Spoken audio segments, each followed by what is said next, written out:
Mayong adlaw katawhan sa Dios sa Archdiocese sa Osamis. Ako gipong timbaya sa mga mag-uuma ug mga mananagat. Ako pong timbaya sa mga sikad-sikad drivers, sa ato nga mga jeepney drivers, sa atong mga rural transport drivers. Ninyong tanan, salamat sa inyong pagpang-alagad. Ato lang yun nga buhaton ang insakto nato nga trabaho ug dili kita maningil sobra sa pamasahe kay kini makadaot man sa dungog sa atong lungsod. Musa ngadto sa mga tricycle drivers, sa tanan usab nga mga kargador dinha sa public mall. Uy, ako din pasalamat ni Gina Rebil. Salamat kayo sa imong pagka-manggihatagon. Salamat sa imong pagsuporta diri kanako dinhi sa Archdiocese sa Osamis. Ako pong giampo si Maribik Raagas. Hinautunta nga ang Ginoo magapanalangin kanimo, ibalik ang imong mayong panglawas. Hinautunta nga ikaw magkadawat sa panalangin nga imong gipangandoy. Hinautunta nga iuli na ang imong mayong panglawas, ang kapiskay sa imong kinabuhi. Ngadto ni Maribik Raagas, giampo ko ikaw. Salamat usab sa tanan nato nga mga katawhan dinha sa public mall. Salamat kaayo, inautunta nga dili lang kay nato dag-on ang ginansya. Ginagmay lang para makatabang kita sa kinabag-an nga katawhan dinhi sa dakbayan sa Osamis. Kay may man ang ginagmay pero daghan kaysa dinagko nga gamay. Busa ako yung awhagon nga dili kayo nato lupigan ang ato nga mga pumapalit, ato sila nga dapigan pinagi sa pagpaubos sa ato nga mga presyo o muginansya lang kita gamay. Tungod kay kung kita muginansya gamay, daghan man ang mupalit. Unya daghan pod tag makuha. Busa hagon ako ang mga namaligya dinha sa public mall dinhi sa dakbayan sa Osamis nga muserbisyo kita. Ug salamat sa inyong kaayo. Salamat sa inyong mga pagpang-alagad sa kinabag-an nga katawhan sa dakbayan sa Osamis. Ako pong pasalamat sa ato nga mga kanal, mga street sweepers. Dugay na kay kung wala makabati, wala ka timbaya kaninyo. Mga street sweepers, padayon kita nga manlimpyo. Kay ang dakbayan nga limpyo, mao'y gipuy-an sa konsensya nga maayo. Mura mao na nga akong awhagon ang mga street sweepers nga muhimo kita sa ato nga gimbuhaton. Pero looy lang din sa boulevard, hugaw man gihapon, dili na lang ko mo isgot anaoy kay gikapoy naman ko. Hinautunta nga ang barangay captain mao naging mutuyok-tuyok. Dili na ko musulti, may tagmadunggan ni sa mayor ni Mayor Andy Waminal aron iyang makita og masuroy po dito nga dinha sa boulevard padulong dito mugawas ta para bungbong hugaw kay ngato nga dalan. Nitubo na gud ang mga kasagbutan din na hinautunta nga mahatagan ni og pagtagad sa tong general services. Ako naman ang istorya pero wala may pagtagad, agi kapoy na kog sulti pero ako lang yapong isulti kay ako man nga gimbuhaton ang paggiya sa katawhan.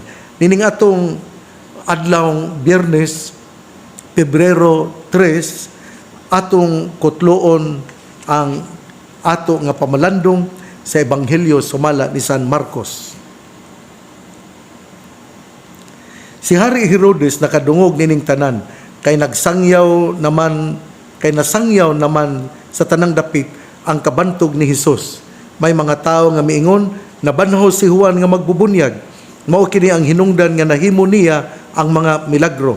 May miingon usab nga siya mao si Elias. Apan ang uban miingon propeta siya sama sa mga bantugang propeta sa karaang panahon. Sa pagkadungog ni Herodes sa gibuhat ni Hesus, siya miingon siya mao si Juan nga magbubunyag nga ako gipapunggutan. Apan nabanhaw si Herodes mismo mao ang nagpadakop, nagpagapos ug nagpabilanggo kang Juan. Gihimo niya kini tungod kang Herodias nga iyang gipangasawa bisan kon si Herodias asawa ni Felipe nga iyang igsuon.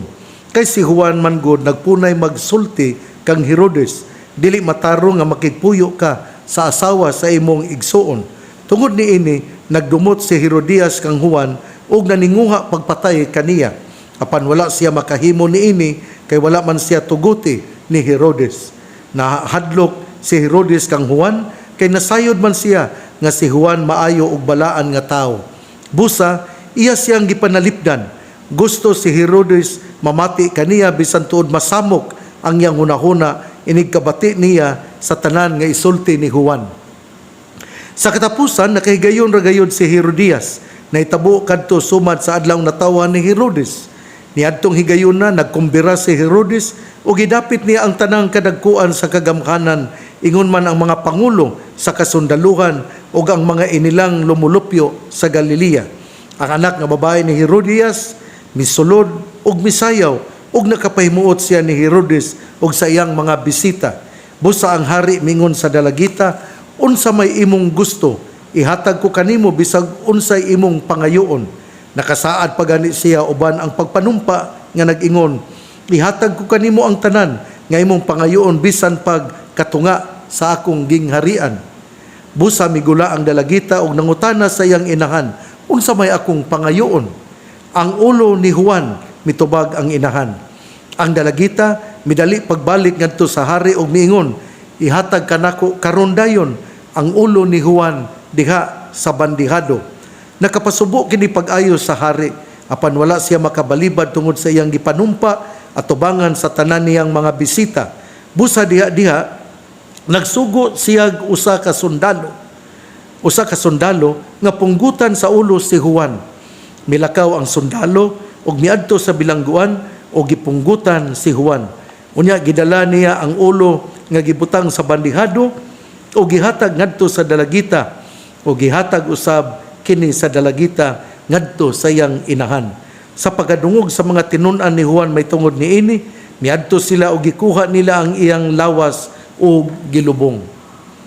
Ebanghelyo sa tong Ginoo, gaygon ikaw o Kristo. Ang atong ebanghelyo karon sa ka masulubon nga panghitabo, sukli sa ambisyon, sukli sa dautan nga babay. Mao gyud nino kung kita dautan, ang ato pong panghunahuna dautan. Pero dili gyud nato hatagan og panahon ang dautan nga mosulod sa atong kasing-kasing. Si Herodias usa ka asawa kanhi ni Felipe, igsuon ni Herodes. Pero giganahan man si Herodes ni Herodias. Nya si Herodias putingali giganahan tungod kay hari man si Herodes, busa siya miadto kang Herodes o iya nga gidawat si Herodes isip yang bana. Dinhi atong makita nga gipakita gyud dinhi unta ang sanctity of marriage o ang nagpanalipod niini mao si Juan nga magbubunyag. Sanglit iya man nga giwali nga dili maayo nga ikaw hari mo puyo kang Herodias nga asawa sa imong igsuon. Naglagot si Herodias, pero dinhi atong makita nga gipanalipdan gayud ni Juan nga magbubunyag ang kabililhon o ang pagka maanindot sa sakramento sa kaminyoon. Pero wala man kini hatagig bili ni Herodias. Mao na nga hinaot nga sa atong pagpamati nining ato nga pamalandong karon, ato gyud nga hatagan una sa tanan, ato gyud nga hatagan o gibug-aton ug atong panalipdan ang sakramento sa kaminyoon. Unya, ako pod nga isulti nga kung ikaw adunay dautan nga panghuna-huna, ang imo pod nga hukom dautan usab. Mao kini ang nahitabo ni Herodias, ang dili gyud asawa ni Herodes. Tungod kay si Herodes, bisan kun siya samukon sa iyang konsensya, pero mamati man siya ni Juan nga magbubunyag. Pero si Herodes mao'y pagaingnon nga kanabang wala gyud siya kalig-on sa iya nga pagtuo sa iyang pagkahari, tungod kay siya kining wala magyoy prinsipyo. Kay kung doon na pa to sa prinsipyo, dili ta niya buhaton nga iyang ipapatay, papunggutan sa liog si Juan nga magbubunyag. Pero mao lagi na, God's ways are not man's ways. Hinaut-unta nga kita mahinumdum nga ato gayong panalipdan ang kabililhon sa kinabuhi o hinaut-unta nga atong mga leaders doon nagyoy prinsipyo, dili doon nagyoy commitment o dili sama ni Herodes nga nagpakita sa iyang pagka walay prinsipyo o walay commitment. Kanabang usa siya ka leader nga kanabang mahadlok nga mohimog hukom. Usa siya ka leader nga walay prinsipyo o walay baruganan. Mao kini si Herodes tungod kay tingali ang naghari sa iyang hunahuna mao ra gyud ang pakig-uban ni Herodias.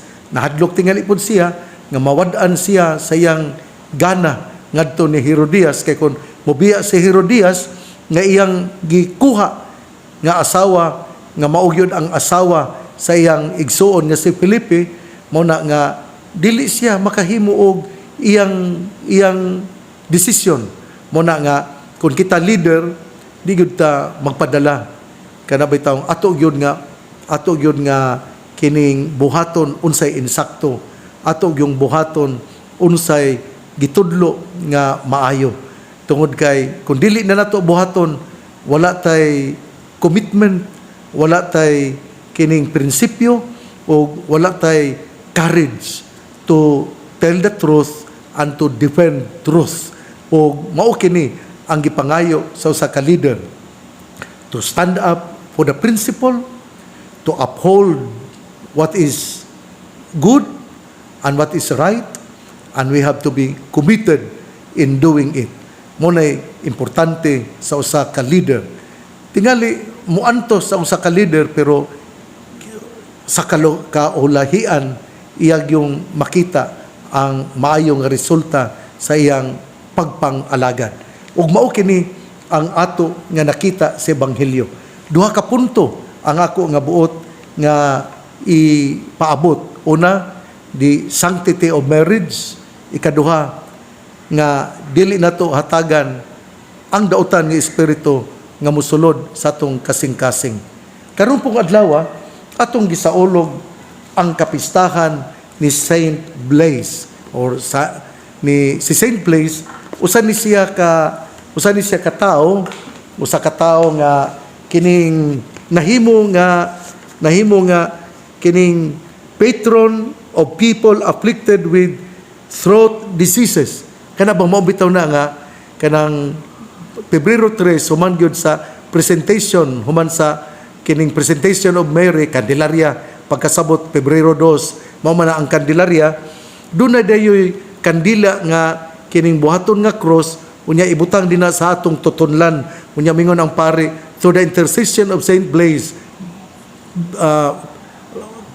saint and martyr, may the Lord free you from all illnesses of truth. Mao kini ang isulti sa mga kaparian. He received a good Christian education and became a physician. Afterwards, he was ordained priest and made bishop of Sebaste in Armenia. During the religious persecution under Licinius, he withdrew to a cave frequented only by wild beasts, which he blessed.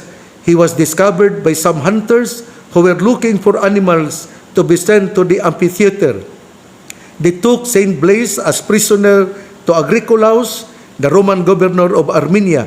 On his way to prison, a woman brought him a little boy who was at the point of death because of the fish bone in his throat. At his intercession, the child was cured, and since then, Saint Blaise has been invoked for all kinds of throat diseases. Soon afterwards, he suffered torture and martyrdom with steadfast faith. After being scourged and torn with iron combs, he was finally beheaded. Mao kini ang kinabuhi ni Saint Blaise. Si Saint Blaise usa ka patron nga mutabang aron mamaayo ang atong tutunlan. Mo na nga kung ikaw adunay mga sakit sa tutunlan, iampo nga unta ikaw ayuhon pinagi sa pangamuyo ni Saint Blaise. Si Saint Blaise usa ka patron diin moayo sa mga tutunlan. Igsuon ang mayong balita nga maong pulong ni Hesus, ang ayang pamation, pamalandungan ug paningkamutan nga mapuy-an. Mula ng tao nga namati sa pulong sa Ginoo, sama si sa kahoy nga gitanom, daplin sa usa ka sapa, kansang dahon dili gayud malaya. Timpo sa timbunga, siya mamunga. Igsuon, ugma na usab. Uy karon, maurong adlaw ang amo nga reunion sa batch 70. Hinaut unta nga karong alas 9, magkapundok kami ug daghan ang mutambong sa among reunion. Salamat sa among akong mga batchmates nga mihimo gayod sa mga meeting aron adunay katumanan ang ato nga reunion. Human sa 52 o 53 nga katuigan, mao kini ang primero namo nga panagtagbo.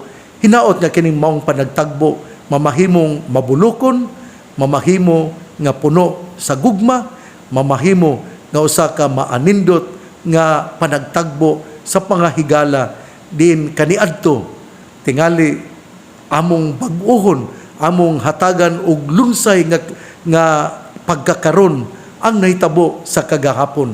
Hinautonta nga maprisko pag-usab ang amo nga mga panumduman. Amo nga giampo usab ang ako nga mga teachers sa elementary, sila si Ma'am Patricia Formentera, si Ma'am Marcosa Sabarita, si Ma'am Luz Gabiana, si Ma'am Abundia Tabora, si Ma'am Maria Cahigas, o si Sir Vicente Estrella Sr. Mao kini ang akong mga teachers sa elementary o sa uban pa nga mga batchmates nako niya ng tuig 1970. Ang uban nga mga teachers sila si Ma'am Santos, Ma'am Andan, Ma'am Navarro, uban pa dili na ko makahinumdum kay wala man ko ma-under nila. Ako permi mangyud kong section 1, grade 1 up to grade 6. Manghambog po ko no. Mao gyud na ang ako kuan, mao na din na nga ako mga batchmates. Salamat ninyo og padayon kita nga magtagbo kay karong gabi duna kitay dinner sa Bay Hotel. Ang pangaliya sa mahal nga Birhen Maria nga gisangpit sa mga misamisnon nga Birhen sa kuta, ang Ginoo magapanalangin kanatong tanan. Sa ngalan samahan sa Anak ug sa Espiritu Santo. Amen. Natong tanan, salamat hinaot nga maghudyaka kita kay ang Ginoo maayo ug maluluyon.